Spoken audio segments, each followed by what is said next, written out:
السلام علیکم ورحمۃ اللہ وبرکاتہ۔ حامد و مصلین اما بعد، اشہد ان لا الہ الا اللہ وحدہ لا شریک لہ واشہد ان محمدا عبدہ ورسولہ صلی اللہ تعالی علیہ وآلہ وسلم۔ معزز و مکرم حاضرین، سامعین،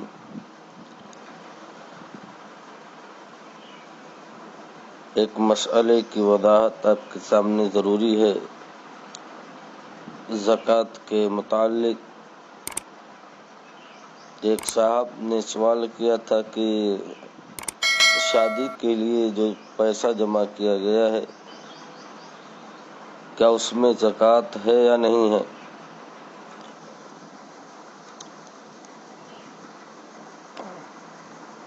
تو میرے عزیز دوست اور ساتھی، اس تعلق سے میں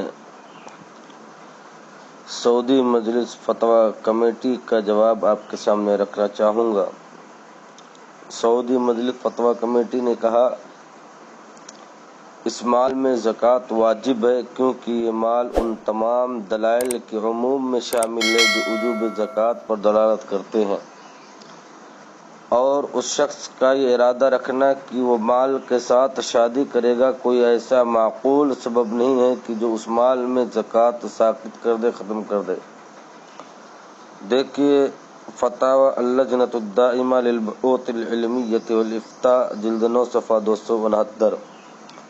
لہذا شادی کے لیے جمع کیے ہوئے مال میں زکوٰۃ واجب ہے اور انسان کو زکوٰۃ دینی چاہیے۔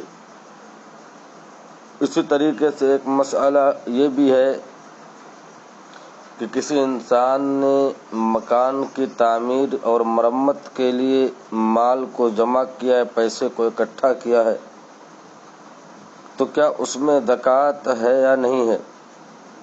تو اس مسئلے کے بارے میں شیخ ابن باز رحمۃ اللہ علیہ فرماتے ہیں کہ جمع شدہ مال یا شادی کے لیے ہو یا مکان کی تعمیر کے لیے ہو یا کسی دوسری مقصد کے لیے ہو، جب وہ حد نصاب کو پہنچ جائے اور اس پر سال گزر جائے، 1 سال مکمل گزر جائے، تو اس پر زکوٰۃ واجب ہو جاتی ہے، چاہے یہ سونا ہو یا چاندی یا کرنسی نوٹ ہو، کیونکہ وجوب زکوٰۃ پر دلالت کرنے والے دلائل میں عموم ہے، یعنی وہ دلیلیں عام ہیں، لہذا بلا کسی چیز کو استثناء اور الگ کیے ہوئے جو چیز بھی حد نصاب کو پہنچ جائے اور اس پر سال گزر جائے تو اس پر زکوٰۃ واجب ہو جاتی ہے۔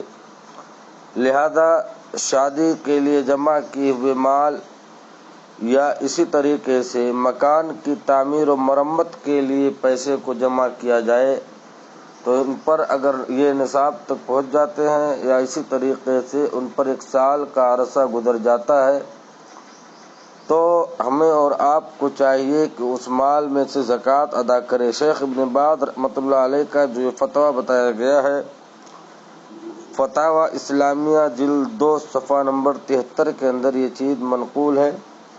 اللہ تبارک و تعالیٰ سے دعا ہے کہ بار الہ تو ہمیں کہنے اور سننے سے زیادہ عمل پیرا ہونے کی توفیق عطا فرما، آمین۔ السلام علیکم۔